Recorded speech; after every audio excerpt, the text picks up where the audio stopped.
আসসালামু আলাইকুম ওয়া রাহমাতুল্লাহি ওয়া বারাকাতুহু। সম্মানিত প্রিয় নাজিরিন, আজকে আমি আপনাদের খেদমতে খুবই গুরুত্বপূর্ণ একটা আমল নিয়ে হাজির হয়েছি।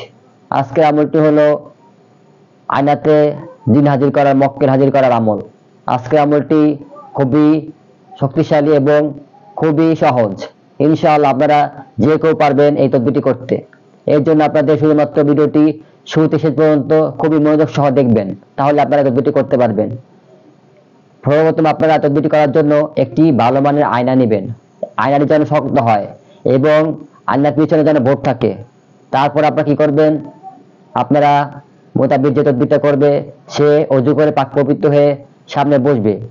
সর্বপ্রথম আয়নার সামনে রাখবে, রেখে সর্বপ্রথম আপনারা 11 দুরূদ শরীফ পড়বেন। তারপর পড়বেন 11 বার দুরূদ শরীফ, 11 দুরূদ শরীফ পড়বেন এবং 11 বার তওবা ইস্তেগফার পড়বেন। পড়ার পর আপনারা একবার সূরাতুল ফাতিহা পড়বেন এবং 3 বার সূরাতুল ফাতিহা পড়ে প্রতিবার দম দিবেন। সূরা ফাতিহা পড়ে একবার দম দিবেন আয়নাতে এবং আয়াতুল কুরসি 3 বার পড়ে 3 বার দম দিবেন। আয়না রেডি হয়ে গেল।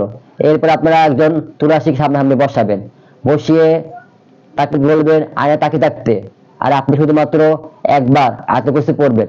পড়ে আপনার এই শাহাদাত আঙ্গুল দম দিবেন। দম দিয়ে তুলাসিকে এভাবে হাত ঘুরাবেন আর আয়না দম দিবেন এবং বলবেন যে আয়াতে মক্কেলগণ আমরা হাজির হয়ে যান। ইনশাআল্লাহ কিছুক্ষণ যদি দেখবেন তুলাসি দেখতে পাবে যে একজন মক্কেল হুজুর, একজন জিন হাজির হয়ে তাকে সওয়াল করবে। আপনারা যদি যা জিজ্ঞাসা করবেন, যা জানতে চাইবেন, ইনশাআল্লাহ সঠিক উত্তর দিতে পারবে ইনশাআল্লাহ। তাহলে এই তদবিরটি করুন, আমলটি করুন। আমলটি করে ফায়দা পেলে আমাদের জন্য দোয়া করবেন এবং আপনারা এই চ্যানেলটি বেশি বেশি সাবস্ক্রাইব করবেন এবং আপনারা শেয়ার করবেন ভিডিওটি। আসসালামু আলাইকুম ওয়া রাহমাতুল্লাহি ওয়া বারাকাতুহু।